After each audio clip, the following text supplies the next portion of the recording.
Hi, Al Lewis here again. Today we're going to talk about a 1963 Midway Raceway pinball machine. Very unique machine because it has a rather involved backbox animation of two die-cast metal animated race cars that go around the track and you count up laps rather than points. It's a two-player game. It's most fun when you play with two players because then you're actually competing against each other. There were three of the auto race type of games offered by Midway that had this exact backbox animation. One of them had a different play field. One of them was Champ. One of them was this Raceway, and then another one was Flying Turns. Most people know the Flying Turns. That seems to be the most popular one, the one that people look for. But the Champ and the Raceway came before the Flying Turns. And the Flying Turns had some design changes to address a few minor issues that I think people might have had with these games here. This particular example of the game is a rather interesting one because it has a couple of features on it that are not on any other Champ, Raceway, or Flying Turns. And they certainly appear to be factory installed modifications, and I have some ideas as to why they might have done that. All of the series of this type of game, the startup sequence, let's go through that. Scores reset, and both cars always go around the racetrack, no matter where they are, to reach the starting line. So that resets the game. Right now we're set up for a one-player game. The ball is launched by this button, and you can see that the car moves around by various targets that are hit. These are, you get 1 length for hitting that. You're supposed to get 2 lengths for hitting that. I don't seem to be getting 2 lengths out of that. And then 4 lengths for that one, and then 1 length. So let's bring this. See, when it crosses the start-finish line, you score your lap. On a two-player game, then the ball would advance. When this drains back here, the ball would advance. The player would advance to the second player, stay on the same ball. So you would alternate like that on a two-player game. So the amount of car lengths you get is somewhat random, or it is preset. This says advance 1 car length. Here, that's a car length. These capture holes, when they're lit, they're 1 lap, 1 complete lap. When they're not lit, we got about 3 lengths out of that one. Looks like about 3 lengths.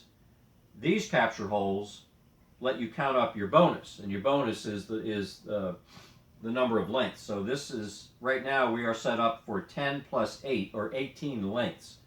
So if I make it into this capture hole here, this 8's going to count down to 1, then the 10's going to count down to 1. If you're 10 or below, you won't have your second number lit up. So this can actually count up a lot of extra lengths.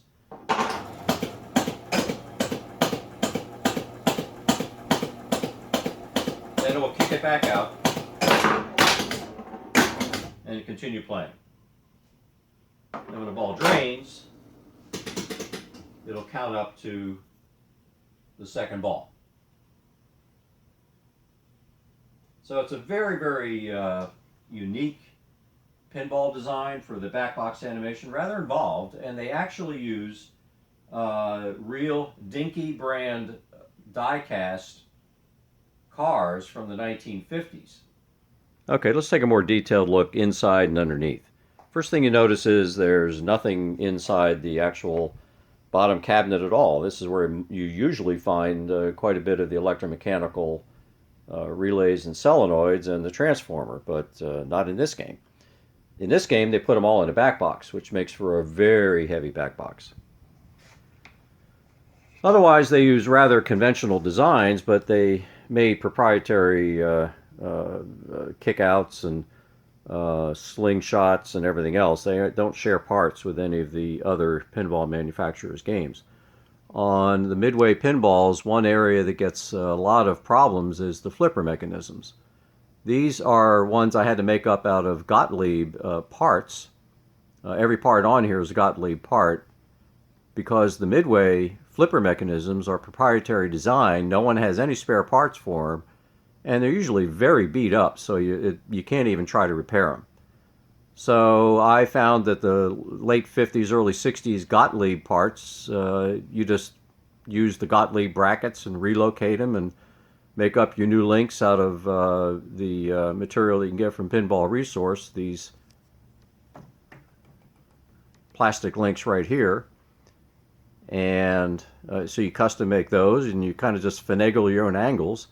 One thing I found is that what was identified as a Gottlieb right and left, I had to switch it over and use the Gottlieb right on the left side of the Midway to get the arm on the correct side, but they function perfectly.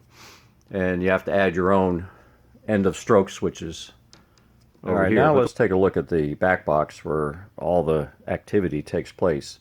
Everything that's normally inside the bottom playfield cabinet they put it in the back. So you have your transformer. This thing is a very, very heavy back box.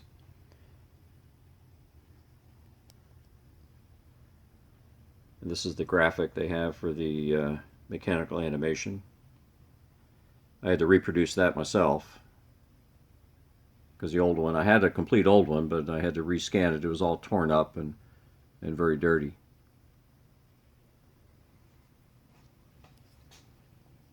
And this light board right here was missing, so I had to look at some pictures of other games and figure out how they designed it and how to make a new one of that.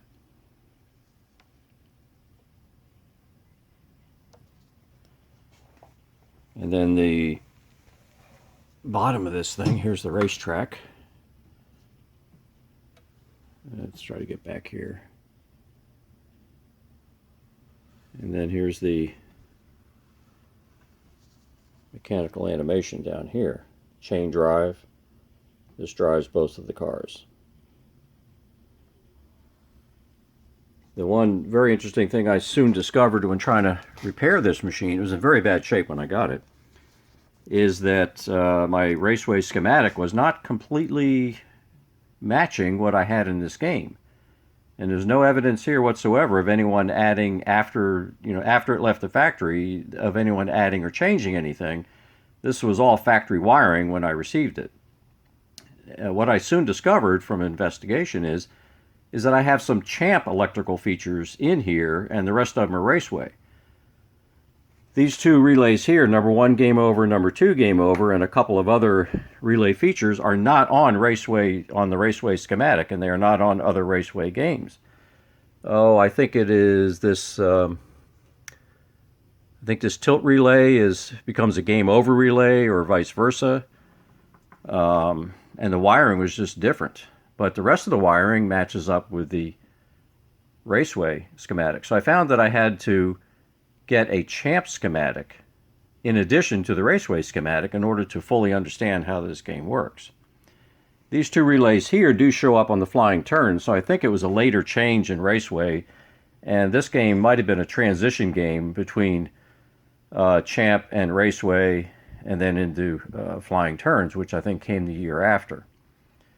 So it's a rather unusual game.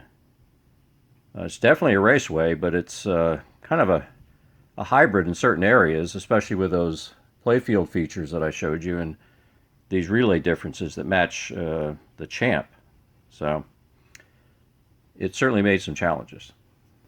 Two items that appear to be unique to this particular game itself, not to Raceway, but this example of the game, is this plastic diverter, this V-shaped diverter here, and these 4 metal posts that were put in.